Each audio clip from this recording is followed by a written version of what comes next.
Hey Savvies, welcome back to another episode of The Seam Room. Super excited to have you.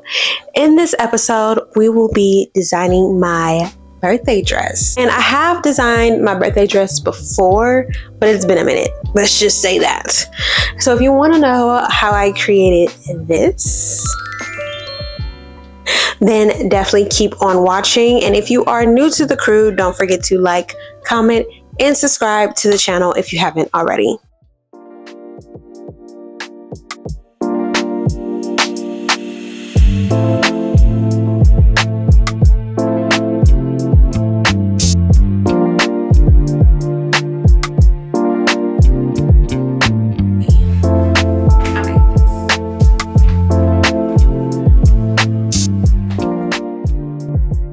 Not gonna lie, it has been a minute since I have created my own birthday dress, and you will see the trials and tribulations that I had to go through to get this look. However, so glad that I did it because I've learned so much in the process. And let this just be like a learning tool or like a learning curve for you as well if you are trying to master the same thing. Every birthday, I am going to attempt to make my dress. I just feel like it makes it one of a kind. It makes it unique. It makes it like, I don't know, it just adds that little razzle dazzle that it needs. Like I can never get what I want out of a dress, and this is why I wanted to do it in the first place. We went to the fabric store, as y'all are seeing, and so glad that it has been a minute since I've been in the fabric store. I used to get so mad at the fabric stores near me because they ran out of stuff, and y'all know Joann's is no longer available to us anymore.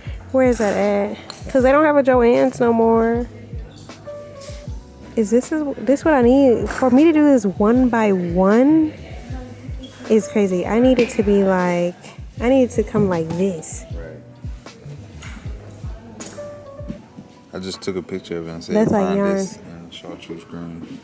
Oh, I see what you did there. Oh. Since they are now no longer in business, I had to settle for these fabric stores in my area. By the way, I live in Dallas, Texas. So I went to these fabric stores, and I've already kind of like sketched out what I wanted for my birthday dress. I knew I wanted this mock neck, and I knew I wanted something very satin and silky. I wanted it to feel like it's elevated, like we are going in the 29th year of life. And so I wanted to get grown. I wanted to feel sophisticated yet sexy at the same time. I already sketched out my idea of what I was going for, and I went to a couple of stores and found the perfect, when I tell you the perfect fabric. And that's why I said I'm so glad that I haven't been to these stores before, because they used to piss me off. They really did. But since I haven't been in so long, it was like heaven going inside of there. So yeah, I found the perfect fabric. It ended up working out so well. I also got some lining just in case it was needed. I didn't actually use it in this dress, but I'm so glad that I did get it because I have something else up my sleeve that I want to work on with the lining. And then I also got some muslin. And if you don't know what muslin is, it's like the prototype. It's like the sample. People use it to create their patterns off of it.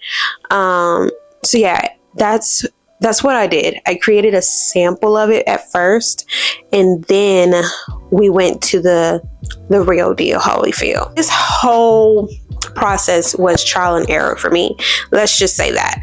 Trial and error, because like I said before, your girl has not made her birthday dress in a minute. So the pressure was getting worse. And I'm so glad that I was so patient with myself and actually worked towards it, because if it was the old me, just forget it. Go to Shein or Amazon and find something. Just find something. Okay, go to the mall and find something. Maybe Windsor or Zara, and just find something. Now the new me, the patient me, the dedicated me was like, I'm not giving up I'm not going to give up. Creating something out of nothing will test your patience. It literally will test your patience because you have nothing to reference it by. You have nothing to copy it by. You have nothing to be like, okay, wait, no, it's missing something here. You literally just got to do what you got to do and figure it out as you go. And that's what it was giving. Now, I've seen this something similar dress before, but it wasn't mine, if that makes any sense. So yes, I did have inspiration from other dresses, especially the color, yes, but it just wasn't mine. I had to make it my own.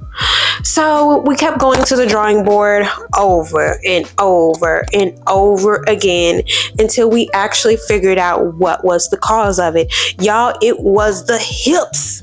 The hips kept on taking me out. They kept on taking me out. One day I had the hips up here, then I had the hips down here by my leg, and I was like, why don't I recognize where my hips lay? Like, why is it so hard for the hips to be where the hips are? Another thing that was a struggle of mine is actually getting on the item and making it wearable, manageable, something that is going to be not as hard to take on and off. And that has been a struggle of mine in the fashion for some time now. Like, yes, it looks cute on, but it is not convenient at all. It's not convenient, can't really move in it.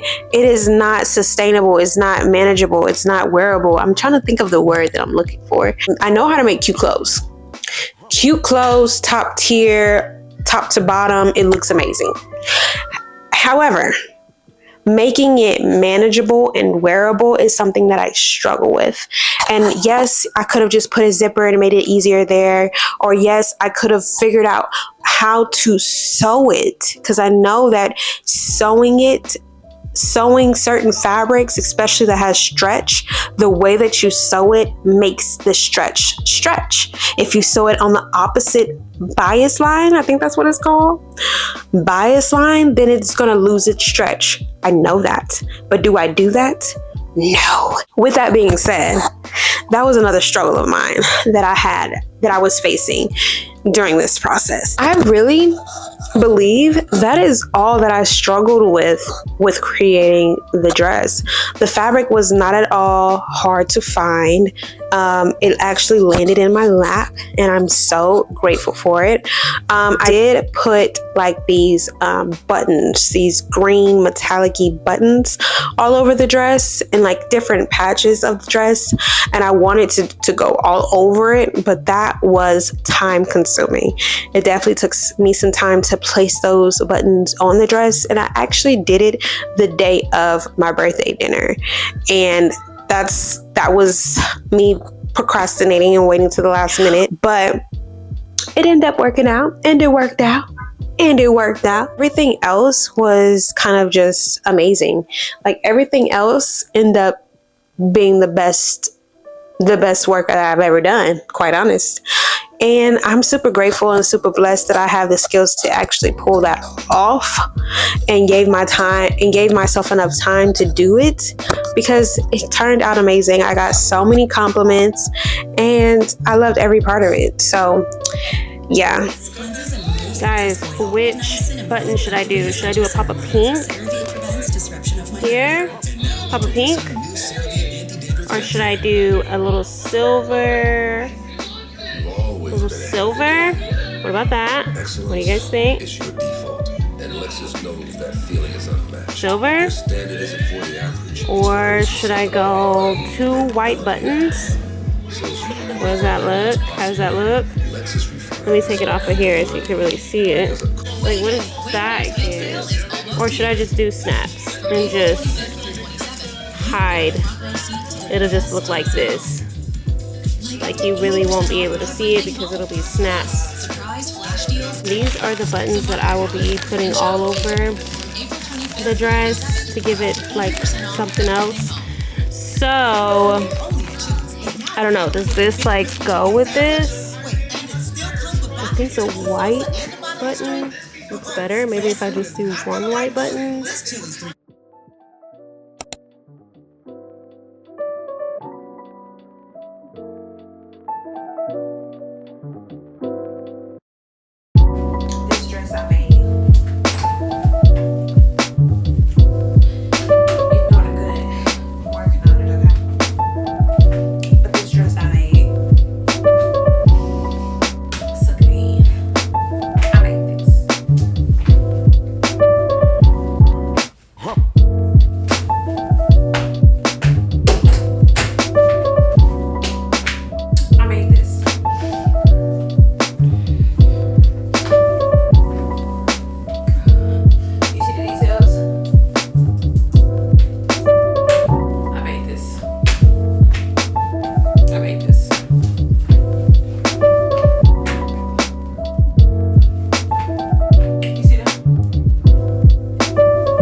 She came out T, didn't she?